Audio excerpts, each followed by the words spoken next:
My name is Ramon Gallegos, a student at the California State University of San Bernardino, and here are some quick tips that will help alleviate some of the anxieties of running a meeting or even elevate your collaborative game. While we will be focusing on meeting groups of up to 12 people, these tips do translate well for meetings that range from 2 people to hundreds. Effort is the name of the game here. A tool serves no purpose until it is used. How well these suggestions work will ultimately come down to how prepared and organized you are before and during your meeting. Anthony J mentions in How to Run a Meeting that the importance of a meeting boils down to two elements: the arrived destination and those who made it happen. Meetings can be impromptu and last minutes, or be large organized groups of people lasting hours. See, the key here is that it's a collaborative process with you as a guide. And as a guide, your purpose is to navigate the group towards the best conclusion as efficiently as possible. My first experience of running a meeting came when I first transferred to a new Chipotle Mexican grill. The general manager wanted to see how I would do and challenged me to run a meeting among my new team of managers. See, my immediate feeling was of me versus them, since I was new and this was the first meeting that I had ever ran. This mentality and the lack of being prepared, since he had just barely asked me an hour before, made the process a lot more painful than it should have been. Sort of like tripping on the last step on a flight of stairs right in front of a group of people who you're just about to meet.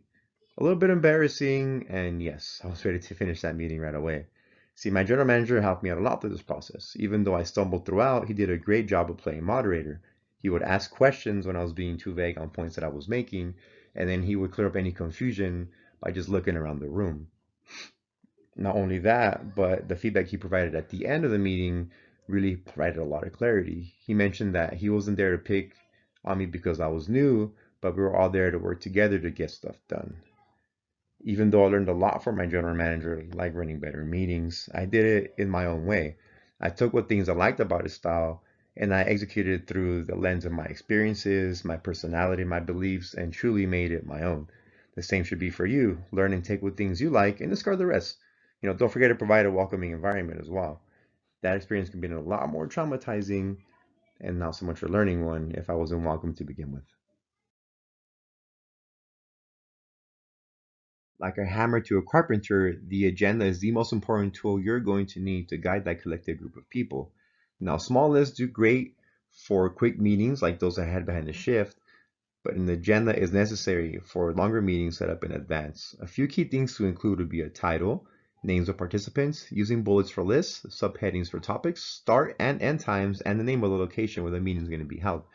When deciding how to present your topics, make sure that they are concise and impactful.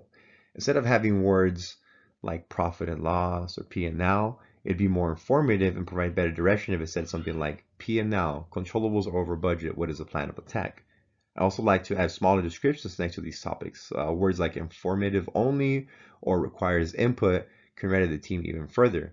Going back to that P&L example, I would put a requires input next to that P&L controllables over budget so that the department responsible or team responsible for could speak to those items, to the rest of the group.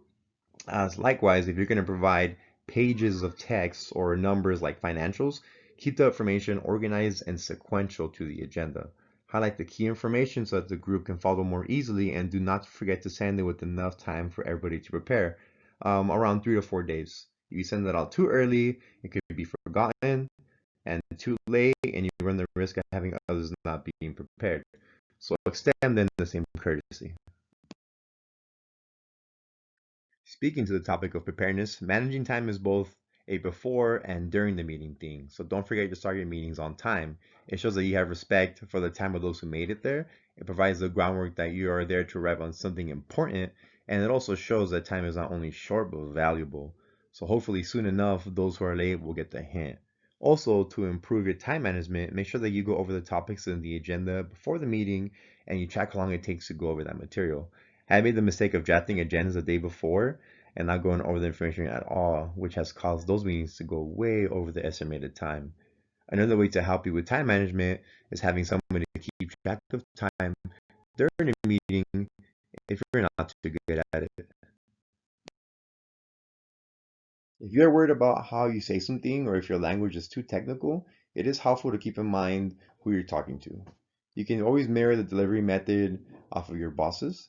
If they are straight into the point, then maybe that approach could work best. Or if they're friendlier and a bit more casual, then you can proceed with that method.